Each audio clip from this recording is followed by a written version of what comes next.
प्रिय विद्यार्थियों, अपनी भाषा YouTube चैनल में आप सभी का स्वागत है। हम पढ़ रहे हैं सूरदास जी द्वारा लिखित कुछ पद, जिसमें 6 पद हैं। उनमें से हमने 4 की व्याख्या कर ली है, उनको पढ़ लिया है और इसी कड़ी को मैं आगे बढ़ाता हूं। 5वां पद है, उसमें होता क्या है,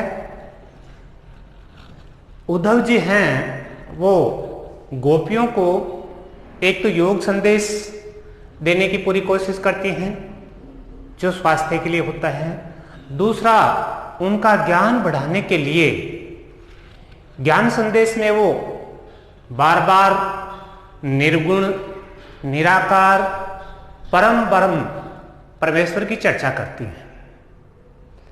तो इस भाग में, इस पद में गोपियों ने उद्धव जी का उपहास उड़ाने के लिए उनके साथ एक तरीके से हास्य से युक्त व्यंग्यात्मक भाषा का प्रयोग किया है और इसी को ध्यान में रखते हुए उन्होंने उस निर्गुण निराकार का पूर्ण परिचय जानने की कोशिश की है। तो आइए हम पहले इस पद में कुछ ऐसे शब्दार्थ हैं जिनकी चर्चा कर लेते हैं और उसके बाद हम आगे बढ़ेंगे, व्याख्या करेंगे। उसके बाद विशेष बिंदुओं पर भी हमारी चर्चा होगी। तो देखिए, निर्गुण, जैसा कि शब्द आपको दिखाई दे रहा है, गुण रहित निर्गुण। देश आप जानते हैं, वासी, निवासी, रहने वाले के लिए आता है, निवासी रहने वाला। मधुकर, यहां मधुकर का अर्थ वैसे तो अर्थ सीधा होता है भंवरा या भ्रमर कह सकते हैं, लेकिन यहां प्रतीक है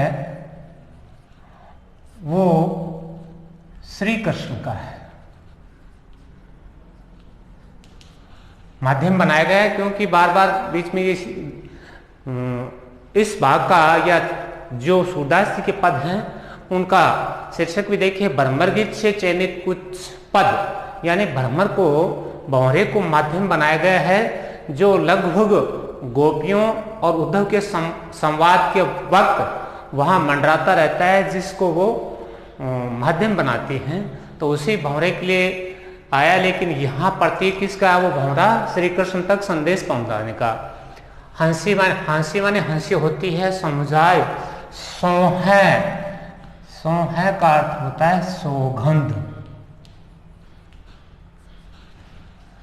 बूझती, पूछती, पूछना। साच, सच्चाई,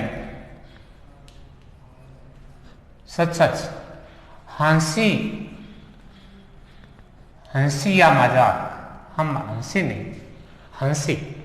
इसके बाद आ कहते हैं जनक, सभी जानते हैं आप, पिता। जननी, माता, जन्म देने वाली। कहियत, कहते हैं या मानते हैं। कौन नारी, पत्नी, दासी, सेवक, सेवा करने वाली। वरण, रंग। भेष, पहनावा। कही रस में अभिलाषी, इच्छा रखना, चाहत रखना। पावय गोई पुनि, पुनि माने बाद में, पुनः दोबारा। क्यों आपनो जोरे, कहे को गांसी, गांसी माने होते हैं छल या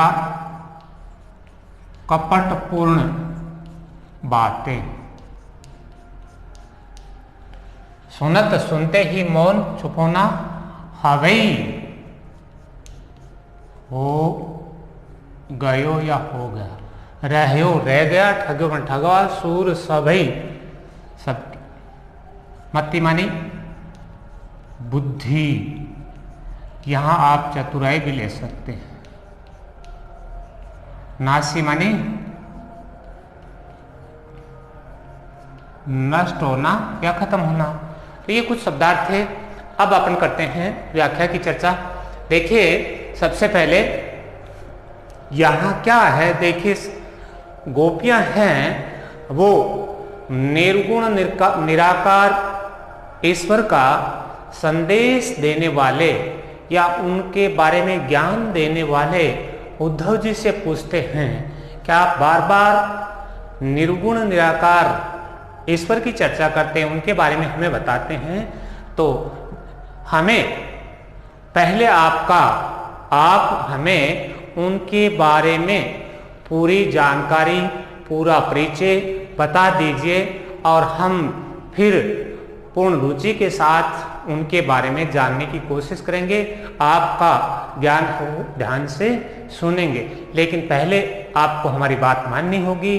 बात मानने का मतलब है हम जो पूछ रहे हैं उस निर्गुण निराकार ईश्वर का हमें पूरा परिचय या पूरी जानकारी आप हमें दे दीजिए। परिचय में क्या आता है ये सबको आपको पता है, कहाँ का रहने वाला, माता का नाम, पिता का नाम, इनसे संबंधित ही इसमें पूरी चर्चा है। तो पहला प्रश्न वो करती हैं निर्गुण कौन देश को वासी। आप निराकार ईश्वर का हमें ज्ञान देते हैं, पहले हमें ये बता दीजिए कौन देश का, वो कौन से देश में रहते हैं या किस देश के रहने वाले हैं। मधुकर भौरा कृष्ण का प्रतीक करते हैं, हंसी समुझाए। हमें आप बुरा मत मानिएगा, आप इस बात को अन्यथा में मत लेना, हमें हंस कर के समझाओ या हंसकर सारी बात बताओ। सोहा दे बुझती, और इसके साथ वो ये भी कहती है आपको हमारी सौगंध है, आप इसे हंसी मत मानना, अच्छी तरह से हम जाओ। सांच सच्चाई के साथ हम पूछते चाहते हैं, न हंसी, हम आपके साथ कोई हंसी मजाक ना हंसी, हम आपके साथ हंसी या मजाक नहीं कर रही हैं। अब आते दूसरी लाइन पे। अब वो परिचय पूछती हैं, पहले उन्होंने यहाँ क्या पूछा, रहने का स्थान, वासी कहाँ के। अब पूछती हैं कौन है जनक, उस निर्गुण निराकार के पिता का क्या नाम है। जननी को कहिए, और उनकी माता का नाम क्या है, या माता को किस नाम से जाना जाता है। कौन नारी, उनकी पत्नी का क्या नाम है। को दासी, और उनकी दासी कौन है। कैसो वरन, उस निर्गुण निराकार ईश्वर का रंग कैसा है, भेष कपड़े कैसे पहनते हैं, अर्थात उनकी वेशभूषा कैसी है। के ही रस में अभिलाषी, और ऐसा कौन सा रस है जिसमें वो रुचि रखते हैं, जिसमें वो इच्छा रखते हैं, जिस रस से वो बड़े खुश या प्रसन्न होते हैं। रस शब्द आप समझ गए होंगे, हमारी व्याकरण में भी ये एक टॉपिक है 2 नंबर का, जिसमें आपका रस कई होते हैं, श्रृंगार रस, प्रेम रस, वीर रस, जो हम उस वक्त चर्चा करेंगे। तो यहाँ उन्होंने पूछा किसके साथ साथ हमें भी ये भी बता दीजिए कि निर्गुण निराकार हैं वो कौन से रस में इच्छा रखते हैं, किस रस से जुड़े हुए हैं, और उनका प्रिय रस कौन सा है। अब तीसरी पंक्ति में आते हैं जिसमें दोनों पंक्तियां जुड़ी हैं। पावे गोई पुनि कियो आपनो जोरे कहेंगो गासी। यहाँ क्या कहते हैं इस लाइन को, कहेगो गासी। यदि उद्धव जी आपने हमें छल पूर्वक, कपट पूर्वक यदि किसी प्रकार से ठगने की कोशिश की या झूठ बोलने की कोशिश की, छलने की कोशिश की या हमें बहकाने की कोशिश की, तो क्या होगा, पावे गो पुनि कियो आपने। तो आपने जो कुछ हमारे साथ जैसा करोगे उसके बदले में आपको वैसा ही मिलने वाला है। अर्थात एक शर्त में बांध दिया, या तो आप हमें सच सच बताना, अन्यथा आपने कपटपूर्ण छल पूर्वक हमें झूठा साचा बताया तो आपको इस किए का पछतावा भुगतना पड़ेगा। अर्थात जैसा करोगे वैसा आप भुगतोगे। अब ये बात सुनते क्या हुआ, सुनत मौन हवयो रहो ठग्यो।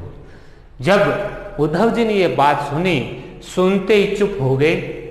सुनत मौन हवे, उद्धव जी इस गोपिकाओं की या गोपियों की बात सुनते ही कि आपको इसका फल भुगतना पड़ेगा, तो वो चुप हो जाते हैं।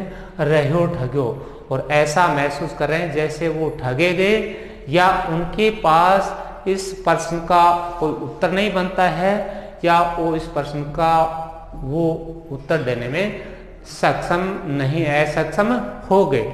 सो सूर, वही बात अंतिम पंक्ति में सूरदास जी ने कहा है।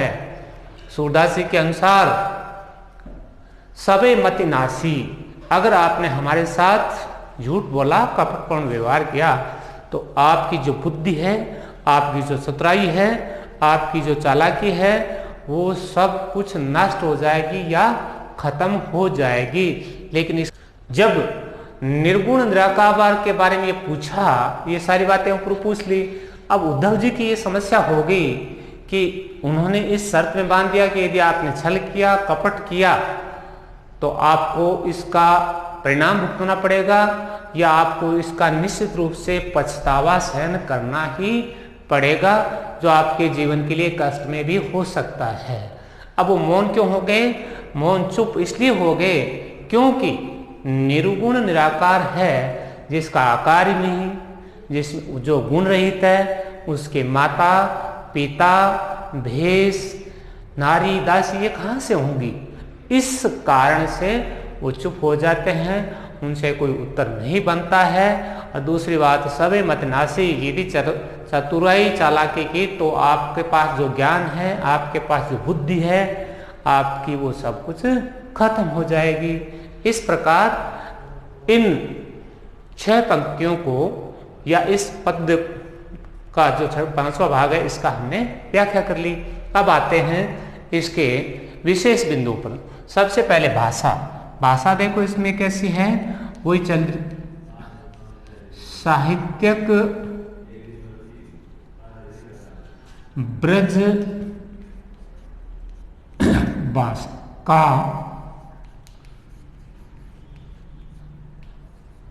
सुंदर प्रयोग। नंबर 2, शैली कैसे है इसमें देखा आपने, मजाक भी उड़ाया है और व्यंग्य भी कसा है। तो शैली यहां होगी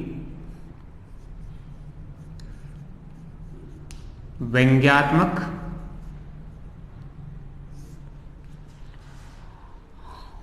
हंसी, हास्ययुक्त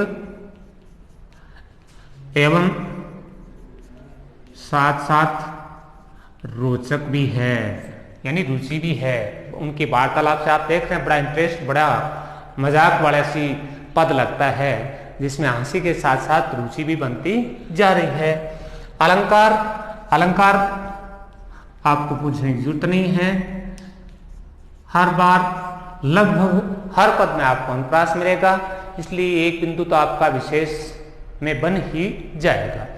गोपियों के माध्यम से यहां सूरदास जी ने क्या किया है, निर्गुण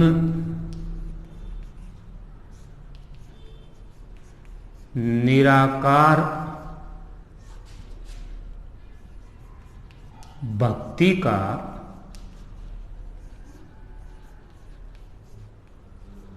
खंडन। अब आपने देख लिया इसके विशेष बिंदु कौन से हैं। विशेष बिंदु निकालने का मतलब आपको उस व्याख्या के अंदर तक जाने का ज्ञान हो गया। और इस प्रकार ये सूरदास जी का हमारा 5वां पद है वो पूर्ण हो रहा है। इसके हमने क्रमवार सबसे पहले शब्दों के बारे में, शब्दों के अर्थ के बारे में जाना, उसके बाद इस पद की व्याख्या की, उसके बाद इसके विशेष बिंदुओं पर हमारी चर्चा हुई।